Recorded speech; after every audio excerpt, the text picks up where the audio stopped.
बच्चों, इससे पहले वाले टर्म में हम लोगों ने pair of linear equation in two variables में किस तरीके से ग्राफिकली और एल्जेब्रिकली रिप्रेजेंट करते हैं किसी प्रॉब्लम सम को, वो सीखा था। आज हम लोग सीखेंगे। देखिए बच्चों, यहाँ पर आपको कुछ इक्वेशंस दी रहती हैं। अब जैसे यहाँ पर ये कुछ आपको इक्वेशंस दी हुई हैं, x - 2y = 0, 3x + 4y - 2 = 0। इसमें हम इक्वेशंस को किस तरीके से हम कंपेयर करते हैं ax + by + c = 0 से।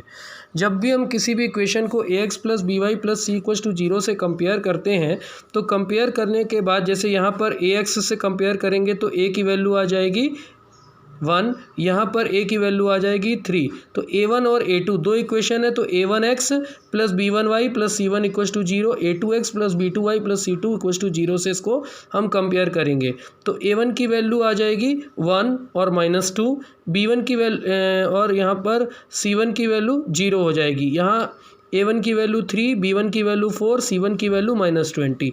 अब इन्होंने a1/a2, b1/b2, c1/c2 यहाँ पर फाउंड किया है। अब हमको इनको कंपेयर करना है, तो यहाँ ये 1/3 है, ये 2/4 है माइनस में। क्या ये दोनों इक्वल है? a1/a2 और b1/b2 इक्वल नहीं है। इसका मतलब है कि यहाँ पर जो लाइन्स होंगी, जो लाइन ड्रॉ होंगी, जब हम लोग इसके कोऑर्डिनेट फाइंड करके हम लाइन ड्रॉ करेंगे तो लाइन इंटरसेक्टिंग होंगी, यानी एक दूसरे को कहीं पर कट करेंगी। और दूसरी चीज़, इसमें हमें एक और चीज़ पता चलेगा कि इनका जो सॉल्यूशन होगा वो केवल एक ही सॉल्यूशन होगा, यानी जो दोनों लाइन एक दूसरे को कट करेंगी वो केवल एक ही पॉइंट पर करेंगी। जैसे कि यहाँ पर दो लाइनें एक दूसरे को कट कर रही हैं एक पॉइंट पर, और एक आंसर मिल जा रहा है 6.0। इसी को कहते हैं यूनिक सॉल्यूशन। दूसरा, हमारी एक इक्वेशन यहाँ पर दी हुई है 2x + 3y - 9 = 0, 4x + 6y - 8 = 0।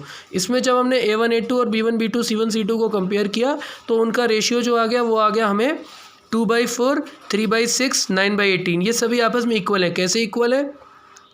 2 1 जा 2, 2 2 जा 4, 3 1 जा 3, 3 2 जा 6, 1/2, 9 1 जा 9, 9 2 जा 18। माइनस से माइनस कैंसिल, सभी बराबर आ गए। इसका मतलब लाइन कोइंसिडेंट होंगी। कोइंसिडेंट का मतलब क्या होता है? एक दूसरे के ऊपर ओवरलैप्ड लाइन। ठीक है, इससे पहले टर्म में आप लोग पढ़ चुके हैं कोइंसिडेंट लाइन कौन सी होती हैं। तो चलिए मैं आपको यहाँ पर दिखा देता हूँ। कोइंसिडेंट लाइन ये होती है बेटा, एक के ऊपर एक ओवरलैप्ड, यानी पहली लाइन उसी के ऊपर सेकंड लाइन, इसको हम लोग कहते हैं कोइंसिडेंट लाइन। ऐसे लाइंस का जो आंसर होते हैं इनफाइनाइट मैनी सॉल्यूशन होते हैं, यानी कि बहुत सारे सॉल्यूशन आपको मिल सकते हैं। ये इसके x और y की बहुत सारी वैल्यूज़ मिल सकती हैं। फिर उसके बाद नेक्स्ट इक्वेशन है x + 2y - 4 = 0, 2x + 4y - 2 = 0। जब इनको हमने कंपेयर किया तो a1/a2 आया 1/2, b1/b2 आया 2/4, 2 1 जा 2, 2 2 जा 4। तो अब यहाँ पर आप, और 4 1 जा 4, 4 3 या 12। तो यहाँ आप देखते हैं a1/a2 और b1/b2 तो आपस में इक्वल है, लेकिन c1/c2 इसमें इक्वल नहीं है। इन दोनों में बस इतना ही अंतर है कि a1/a2 b1/a2 इसमें भी इक्वल है, लेकिन इसमें c1/c2 इक्वल नहीं है, इसमें इक्वल नहीं है। तो ऐसी स्थिति में जो लाइंस आपकी मिलेंगी वो पैरेलल लाइंस मिलेंगी, और इसका कोई भी सॉल्यूशन कभी नहीं मिलेगा।